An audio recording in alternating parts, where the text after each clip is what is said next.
Hey guys, Jason here. In today's video, I want to talk to you guys about Xbox's secret plan because Phil Spencer is smoking something over there in Seattle. Because at the Video Game Awards whenever this video releases, he announced the Xbox Series X. Now, we don't have a ton of details on the console. We don't have like concrete things. We do know a lot. We don't know everything just yet. But I started picking up on something last year, I guess earlier this year, where things just weren't lining up the way they were supposed to be, and like that's some bits and pieces. So we're going to do a quick run through of Xbox's past, just to sort of highlight how the reason why I figured this is the way they're going. So if you remember, right, 2013 Xbox One launch, right, not great at all. E3 that year, not great at all. And everyone sort of was just like, okay, well, I guess I'll buy your console because it's an Xbox. That was kind of it on reasons. So now with everything that we know to this point, right? Up to this point, we know that they had focused on entertainment at first. And of course that backfired. So then that guy got fired and Phil Spencer got promoted. Phil Spencer came back, was like, hey guys, sorry about that, Xbox One S. And we're like, oh, thanks, Phil. And he's like, hey, also Project Scorpio. We're like, huh? And of course that became the Xbox One X. And then he was like, oh, and we're not done yet. It's like, all right, Billy Mays, what are we doing here?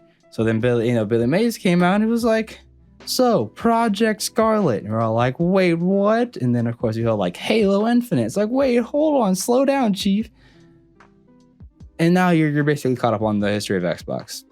Flop, yay, maybe. So right now, I'm gonna go into spitball. You can say I'm right or wrong in the future. E3 is, at the time of this recording, it is approximately 6 months away, 6 or 7. I can't do math because math is hard. I believe Xbox is copying Apple. Now hear me out. I know a lot of Xbox fans, i.e. me, are gonna be like, that doesn't make any sense. Why would Xbox do that? They're both American companies, and it's like, they are in two different markets. I'm like, are they in two different markets? Apple seems to be doing very, very well. And Microsoft tried the whole phone thing and that didn't work. So it's like, what's the other way you get that sort of market structure, right? That product structure without having a phone? It's like, well, there's already a strong brand that has that kind of buying power. So why not just use that? And here's my idea, or my concept. This is what I think they're doing.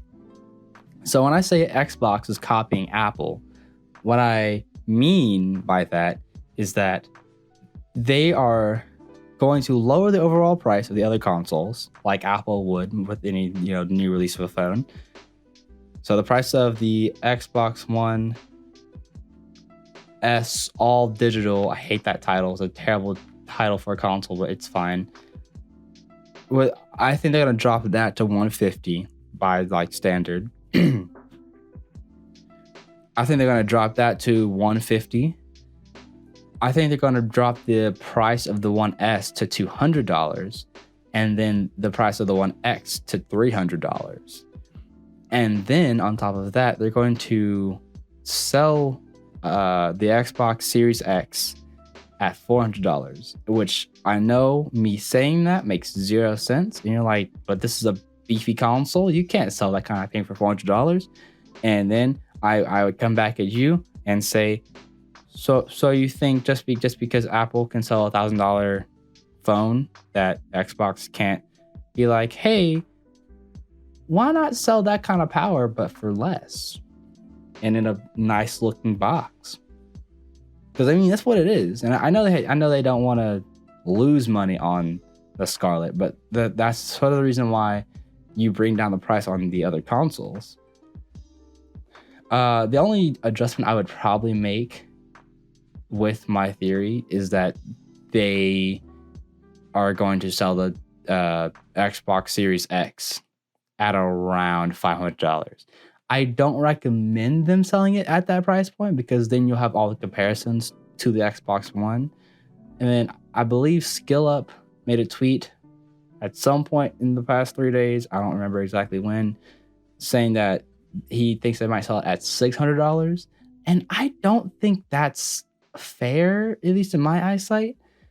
If this is supposed to be your premier next generation console, something that's supposed to smack smack Sony, wrong company, out of the water, right? Something that's supposed to compete against the PlayStation 5 that makes it sound more desirable, it's more powerful, looks sleeker, and that literally just makes it to where it flies off shelves. You can't sell that kind of product for that much unless they did what some people are suspecting and selling another console called the Xbox Series S that is a spec'd down version of the Series X. They haven't even announced.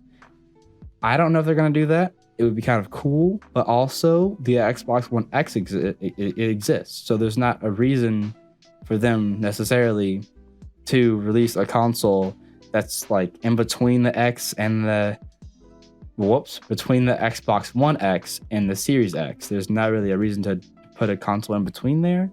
And if they're really trying to keep people involved with like Xbox and everything, you can't really go in there and have it be like this weird middle ground, I guess.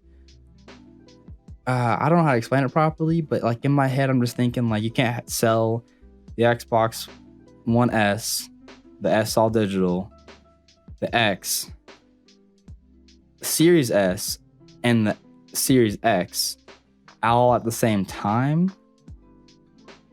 I mean, granted, like their two premier, I guess, would be the Series X and Series S, but then also like, is the Series S just the better X? But I'm